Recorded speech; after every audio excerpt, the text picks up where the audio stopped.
નમસ્કાર, દર્શના ટકોરા સાથે હું છું આપની સાથે મહેન્દ્ર। વાત કરીએ સમાચારની તો મહત્વના સમાચાર દિલ્હી વિધાનસભાને લઈને સામે આવી રહ્યા છે। જ્યાં દિલ્હી વિધાનસભા ચૂંટણીનું આજે પરિણામ છે, ત્યારે 70 બેઠકો ઉપર પરિણામ જાહેર થવાનું છે। હાલમાં મતગણતરી શરૂ છે, ત્યારે બેલેટ પેપરના મતગણતરી પૂર્ણ થઈ ગઈ છે। હવે ઈવીએમ મશીનની મતગણતરી ચાલી રહી છે, ત્યારે ભાજપ અને આમ આદમી વચ્ચે ભારે રસાકસી ભર્યો જંગ જોવા મળી રહ્યો છે। આજે વહેલી સવારથી જ મતગણતરીની પ્રક્રિયા ચાલી રહી છે। આ મતગણતરીની પ્રક્રિયામાં ભાજપ આગળ નીકળી રહ્યું છે। ઉલ્લેખનીય છે કે 11 એજન્સીઓ દ્વારા જે પોલ જાહેર કરવામાં આવ્યો હતો, આ 11 એજન્સીઓમાં ભાજપને બહુમતી મળી હતી। એક્ઝિટ પોલ 11 એજન્સીઓ દ્વારા જાહેર કરવામાં આવ્યો હતો, જેમાં ભાજપને બહુમતી દેખાડવામાં આવી છે। માત્ર 2 જ એજન્સીમાં આમ આદમી પાર્ટીને આગળ દેખાડવામાં આવી છે। ત્યારે હાલમાં જે રિઝલ્ટની વાત કરીએ તો મતગણતરીની પ્રક્રિયા શરૂ છે, ત્યારે હાલ ભાજપ આગળ નીકળતી હોય તેવું દર્શાવી રહ્યા છે। ત્યારે નવી દિલ્હીની વાત કરીએ, નવી દિલ્હી બેઠક ઉપરથી પ્રવેશ વર્મા અને અરવિંદ કેજરીવાલ વચ્ચે કાંટાની ટક્કર જોવા મળી રહી છે।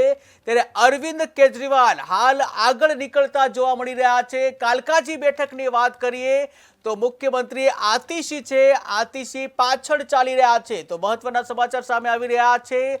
દિલ્હી વિધાનસભાને લઈને સમગ્ર દેશની નજર દિલ્હી વિધાનસભાના પરિણામો ઉપર છે। ત્યારે ઉલ્લેખનીય છે કે અલગ અલગ એજન્સીઓ દ્વારા એક્ઝિટ પોલ પણ આપવામાં આવ્યા હતા। એક્ઝિટ પોલમાં ભારતીય જનતા પાર્ટીને જીતતી બતાવવામાં આવી છે। 11 એજન્સીઓ દ્વારા એક્ઝિટ પોલ આપવામાં આવ્યા હતા, જેમાંથી 9માં ભાજપને વિજેતા કર્યા છે અને માત્ર 2 જ એજન્સીમાં આમ આદમી પાર્ટીને આગળ બતાવવામાં આવી હતી। પરંતુ હાલ તો ચૂંટણીના પરિણામોની ગણતરી શરૂ થઈ રહી છે।